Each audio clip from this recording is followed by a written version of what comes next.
Olá pessoal, sejam muito bem-vindos ao canal oficial da Devir e hoje vocês vão aprender a jogar Bitoku.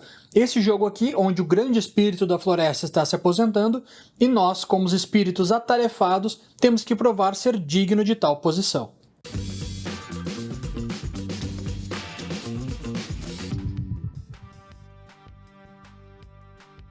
Esse aqui é o marcador de grande espírito, aqui mostra que o jogo vai se passar em 4 rodadas, e cada rodada vai se passar em 4 fases. Aqui nós temos a fase da primavera, do verão, do outono e do inverno. Essa parte aqui de cima do tabuleiro, onde nós temos esses toris, os jogadores vão poder movimentar seus peregrinos para ganhar algumas ações. Aqui embaixo nós temos a parte onde o jogador pode adquirir cartas de yokai e cartas de caminho. Aqui nós temos as ações do rio. Aqui nós temos as ações da floresta, onde a gente vai poder movimentar os nossos kodamas, assim como pegar cartas de objetivo final. Aqui nós temos as pedras, e aqui embaixo no tabuleiro nós temos a área de compra, de peças de libélula, de fogo, de edificações e de cristais. Aqui está o tabuleiro de um jogador para mostrar para vocês como é que ele funciona. Aqui estão os peregrinos dormindo, aqui estão os peregrinos acordados. Aqui embaixo a gente tem essas peças de edifícios que nós vamos colocar no tabuleiro, a nossa bandeira indicando qual é a nossa cor e nossas cartas iniciais que também possuem essa mesma bandeira. Os jogadores também vão receber essa ficha de ajuda que tem toda a iconografia do jogo e o significado de cada uma delas além da pontuação final.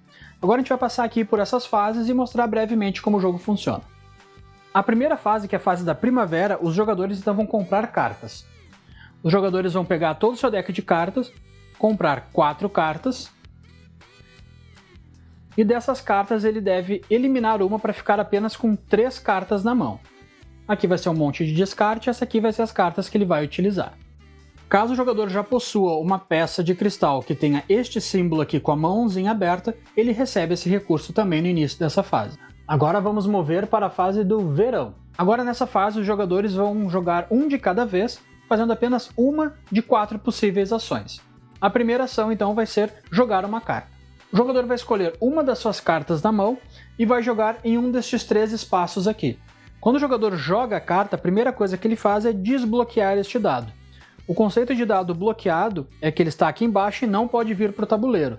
Quando a gente coloca uma carta aqui ao lado e desbloqueia o dado, esse dado já pode ir para o tabuleiro para poder fazer algumas ações. E se o jogador tivesse um cristal aqui neste espaço, ele também ganharia o benefício. Depois de ativar o dado, o jogador vai fazer a ação da carta. As cartas vão dar basicamente ações de compra aqui dentro do tabuleiro, seja de recursos ou então destas peças.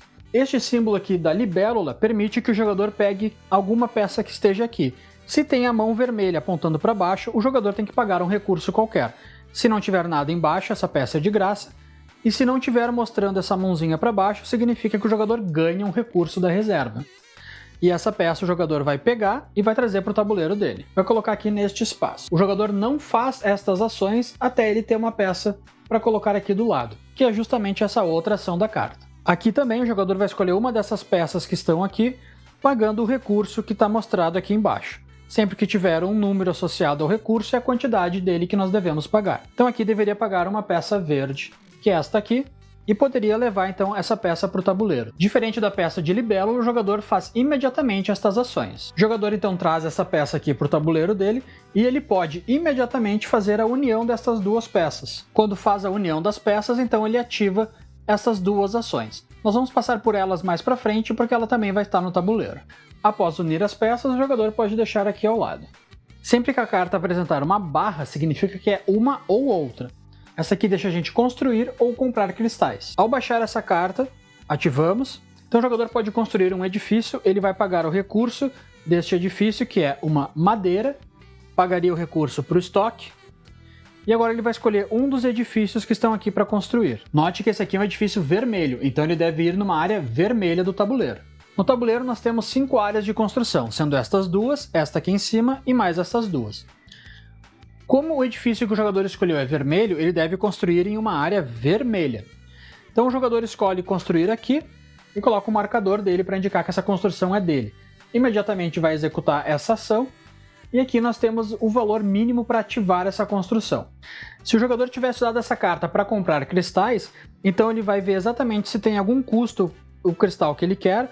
O primeiro não custa nada, um recurso qualquer, dois recursos quaisquer. E os cristais eles podem ser roxo, amarelo ou rosa, e cada um tem seu respectivo espaço aqui no tabuleiro. Se o jogador pegar este aqui, que é roxo, ele deve colocar na parte de cima. Quando ele colocar aqui, ele vai acordar esse peregrino, que vai ficar agora disponível para fazer ações no tabuleiro. Se o jogador tivesse comprado o rosa, ele deveria colocar num desses espaços aqui, que também vai acordar o peregrino. Se for um amarelo, ele deve colocar também aqui em cima, já que aqui em cima aceita amarelo ou roxo. Quando a carta indica um recurso, o jogador simplesmente escolhe ou a madeira, ou a pedra, ou o recurso que estiver dizendo nela. Os espaços de alocação de dados são essa parte aqui de baixo da margem do rio, que nós temos essa borda aqui avermelhada, e esta parte aqui de cima também. A parte azul, que é depois do rio, a gente tem uma ação específica para isso. Quando o jogador vai utilizar um dado, e neste momento ele pode utilizar um modificador de dado, que é para isso que serve. Esse dado aqui, que é 3, ele pode então nesse momento virar um dado 4, e esse marcador é descartado. E nós temos um marcador de 1, 2 e 3. Então sempre que a gente usar um marcador, a gente vai aumentar o número do dado conforme ele. Um dado nunca pode ser maior do que 6. Então aqui, um dado de valor 4. Como não possui nenhum dado aqui nessa região, então a gente pode colocar o nosso dado sem problema nenhum. Agora que eu já coloquei um dado de valor 4, o próximo jogador tem que colocar um dado de valor 4 ou 5 para que ele possa ativar essa ação aqui de baixo. Caso contrário, ele não vai poder fazer ação nenhuma. Se o jogador tiver aqui um 3, ele não vai ativar esta ação aqui de baixo, vai poder posteriormente apenas atravessar o rio. Aqui, quando o jogador colocou o número 4, ele vai poder fazer qualquer ação até esse espaço aqui, já que esse espaço ativa com 4 ou 5. E esse último apenas com o dado número 6. E note que aqui os símbolos começam a se repetir. Aqui nós temos construção de edifício ou adquirir cristal. Aqui, construir edifício ou adquirir cristal. Quando tem esse joinha amarelo, significa que nós temos desconto de um recurso para fazer aquela ação. E também aqui, esse aqui é o valor mínimo do dado para poder ativar essa construção. Se a construção for minha, eu apenas ganho esse benefício. Se outro jogador vem aqui e ativa a minha construção, eu ganho também essa bonificação que tem aqui ao lado. Um símbolo diferente que encontramos aqui é justamente este aqui, que é mover o Kodama que está neste espaço. Kodama são essas peças aqui que nós vamos andar aqui embaixo. Aqui está dizendo que é para andar 1, então eu vou colocar aqui embaixo. Se não tivesse essa setinha aqui, eu poderia andar com qualquer um. Esta área de dados, então, está relacionada a este espaço, esta área a este, aqui nesta área e aqui nesta área. O que o jogador pode fazer agora, então, se ele está aqui, ele pode ir cruzar o rio. Quando ele cruza o rio, aqui está dizendo que ele deve reduzir o valor do dado em 1, porém se ele estiver indo com o dado 6, o valor do dado vira 3. Como não é o nosso caso, 4 vai virar 3 e cruzou o rio. Agora aqui eu tenho que escolher uma dessas 3 ações para fazer. Quando eu escolher a ação que eu vou fazer, eu vou pegar este marcador aqui e vou colocar em cima dela para indicar que ela já foi utilizada e o jogador que vier aqui não vai poder fazer a mesma ação que eu. As 3 ações que nós temos aqui é pegar a carta aqui de baixo, que é uma carta de caminho. Se nós pegarmos essa carta, deixamos aqui a de cima e marcamos que pegamos ela. Então nós vamos levar ela para o nosso tabuleiro de jogador. E essa carta deve ser posicionada exatamente aqui, para dar continuidade ao caminho. Nós já vamos ver como é que ele se movimenta. Se o jogador tiver escolhido pegar essa outra carta, então vai direto para a mão dele, e note que aqui nós temos ações melhores para fazer. E por último, nesta última ação, o jogador pode escolher 2 dentre todas possíveis, sendo comprar novas cartas de objetivo, mover a sua peça de Kodama em qualquer lugar aqui do rio, poderia vir aqui e mover um espaço, ou o jogador pode colocar um peregrino numa pedra, nós vamos ver isso logo logo, ou pegar uma pedra. Quando o jogador decide pegar uma pedra, essa pedra aqui é a que vai dar pontuação para ele no final da partida. Ele pode escolher qualquer uma das pedras, então o jogador pega a pedra e coloca aqui num espaço disponível. Para colocar a pedra no tabuleiro não tem custo, porém ela só vai ser ativada se tiver um peregrino ao lado dela. Note, esse aqui é o mesmo símbolo que nós vimos lá. Então o jogador poderia Ao invés de pegar uma pedra, escolher colocar um peregrino. O primeiro peregrino que nós temos aqui é de graça, então o jogador pode colocar aqui.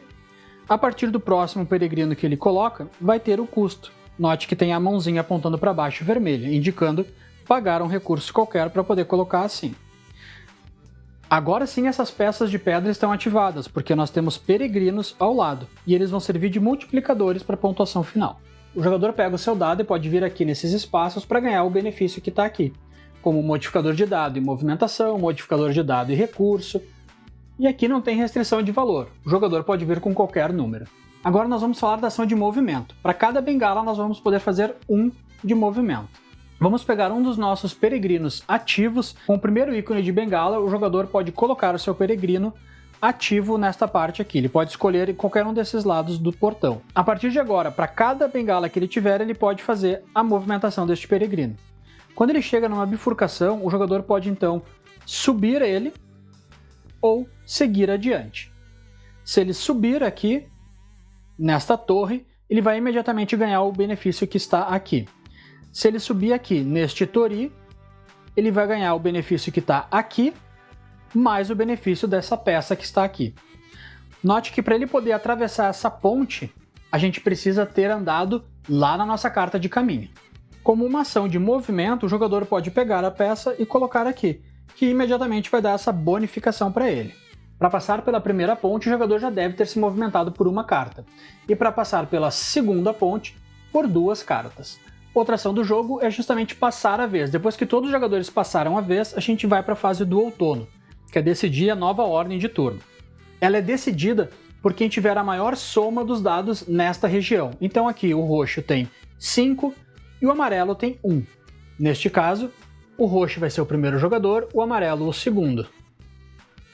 Como o marrom não veio aqui, ele fica ali por último. Por fim, a gente vai para o inverno, onde todos os jogadores vão pegar os seus dados e trazer de volta para os seus tabuleiros. E os dados voltam com exatamente o mesmo número que ele estava lá. Então aqui, volta com a mesma numeração, eles voltam bloqueados. O jogador então vai ver a quantidade de cartas que ele tem ao total, na mão, no tabuleiro e também aqui no descarte para comprar. Esse jogador aqui tem 1, 2, 3, 4, 5. Isso quer dizer que ele pode escolher uma dessas 2 cartas para descartar do jogo. Quando ele descarta do jogo, ele ganha essa pontuação que está aqui embaixo e nós devemos colocar aqui em cima, deixando à mostra aqui esse símbolo, porque isso vai ser importante para a pontuação de algumas pedras. As cartas que ficaram no tabuleiro vão para a área de descarte. Devemos repor a nossa mão até ficar com 4 cartas na mão. Então eu vou comprar essa aqui. Como eu não tenho mais carta, eu vou embaralhar o meu descarte e repor a mão, até ficar aqui com 4 cartas na mão. Se eu começar essa fase do jogo com mais do que 4 cartas na mão, eu não compro nenhuma. Então o Grande Espírito avança um espaço para indicar que nós estamos no segundo ano, e então a gente vai para a fase de primavera novamente. Como a última parte da manutenção, os jogadores vão retornar essas peças de bloqueio, descartar todas as cartas que ficaram aqui, e agora devemos abrir cartas novas.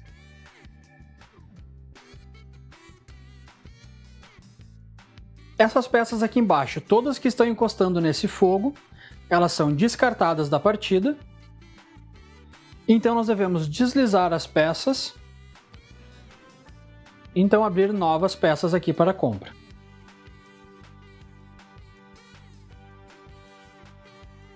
Note que não entram novas pedras, são somente essas aqui que estão no tabuleiro. Ao final de 4 rodadas, os jogadores vão ver quem é que tem a maior pontuação. O jogador então vai contar suas pontuações de peixes roxo, ou seja, aqui ele ganharia 4 pontos por ter cumprido esse objetivo. Caso ele não tenha cumprido, ele vai perder 1 ponto de vitória. Se tivermos um número ao lado do peixe cinza e o jogador não cumpriu o requisito dessa carta para pontuar 6, ele perde 2, conforme está escrito aqui nessa carta. Fora as cartas de objetivo, os jogadores então vão pontuar por suas pedras que tenham peregrinos ao lado para ativar, ou seja, essa pedra aqui diz que para cada carta que eu tiver com este símbolo, que é o mesmo que este aqui, eu vou ganhar 2 pontos, porque eu tenho 2 peregrinos. Esse aqui vai me dar 1 ponto de vitória para cada prédio verde e vermelho que eu tenha, porque eu tenho apenas 1 peregrino aqui. Se tivesse um outro deste lado, seria 2 pontos para cada prédio destes. Ter variedade de cartas aqui no nosso caminho vai nos dar mais pontos de vitória, e a gente vai ver isso por este símbolo aqui em cima. Nós vamos contar quantos símbolos diferentes nós temos e vamos agregar aqui a pontuação respectiva. Também nós temos que ver aqui o Tesouro do Lago. O jogador que estiver em primeiro vai ganhar 4 pontos, o que estiver em segundo vai ganhar 2, e assim para cada uma dessas peças.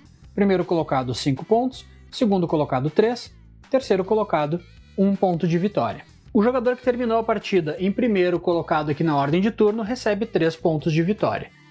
O jogador que estiver mais à frente na trilha é considerado vencedor em Bitou. E essas foram as regras básicas do jogo para que vocês tenham uma noção de como é que ele funciona. Qualquer dúvida, crítica ou sugestão, coloque aqui nos comentários e te inscreve também no canal para não perder mais nenhum vídeo como esse. Nos vemos no próximo tutorial. Tchau, tchau!